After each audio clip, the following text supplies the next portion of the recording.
Dans cette vidéo, nous allons faire un bilan de ce que nous avons appris sur le chapitre de dérivation locale. Nous avons commencé par constater que lorsqu'on zoome sur le graphique d'une fonction, on s'aperçoit parfois que la courbe de la fonction ressemble de plus en plus à une droite oblique.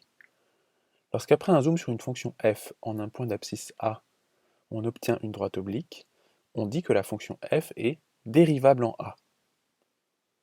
La droite obtenue est appelée la tangente à la courbe de f en a, et le coefficient directeur de cette droite est appelé le nombre dérivé, que l'on note f' de a, ou df sur dx en a. Nous avons vu que cette notion sert souvent en physique pour calculer une vitesse. Nous avons pris comme exemple la situation d'un automobiliste qui a parcouru 636 km en 6 heures. La distance parcourue par l'automobiliste en fonction du temps t est décrite par une fonction d, comme distance. La vitesse moyenne de la voiture est le taux de variation de la fonction entre 0 et 6, c'est-à-dire d de 6 moins d de 0 sur 6 moins 0, qui est égal à 636 moins 0 sur 6 moins 0, soit 106 km/h. Il est à remarquer que le taux de variation de la fonction est égal à la pente de la droite qui relie les deux points de la courbe d'abscisse 0 et 6. Dans ce problème, on nous annonçait que l'automobiliste avait reçu un PV pour excès de vitesse. Pourtant, sa vitesse semblait être de 106 km/h en moyenne. Si l'automobiliste a reçu un PV, c'est parce que les gendarmes n'ont pas suivi tout son parcours, mais ont relevé ses positions à deux instants T1 et T2 très proches.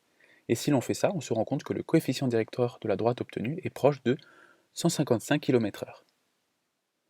Pour obtenir une bonne estimation de la vitesse instantanée en un temps t, on a donc constaté qu'il fallait prendre deux points de mesure très proches l'un de l'autre.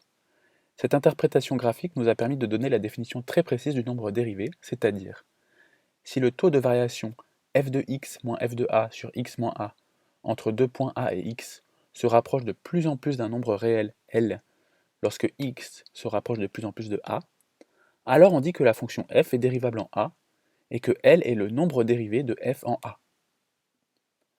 Pour en revenir à l'application du nombre dérivé à la physique, si on a une fonction d de t qui donne la distance parcourue par un objet au temps t, alors la vitesse v à l'instant t est donnée par le nombre dérivé d' de t.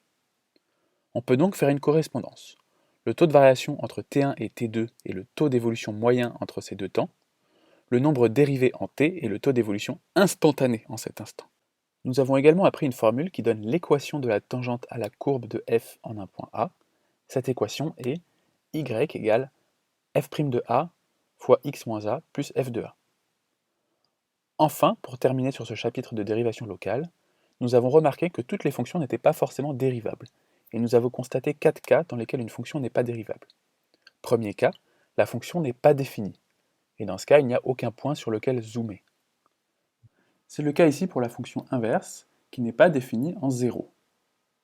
Deuxième cas, la fonction n'est pas continue, et dans ce cas, on n'obtient pas une droite, mais une demi-droite lorsqu'on zoome. Troisième cas, la fonction a un angle, et dans ce cas, on obtient toujours un angle lorsqu'on zoome. Quatrième cas, la fonction a une tangente verticale. Là, on obtient bien une droite, mais elle n'est pas oblique. Nous avons conclu ce chapitre en constatant qu'il n'était pas facile de calculer le nombre dérivé d'une fonction si l'on ne disposait pas des outils numériques pour zoomer sur la fonction. C'est pourquoi il nous faut un outil pour calculer le nombre dérivé d'une fonction de manière plus automatique. Et cet outil, c'est ce qu'on appelle la fonction dérivée, et c'est ce que nous verrons dans le chapitre suivant qui s'appelle Dérivation, point de vue global.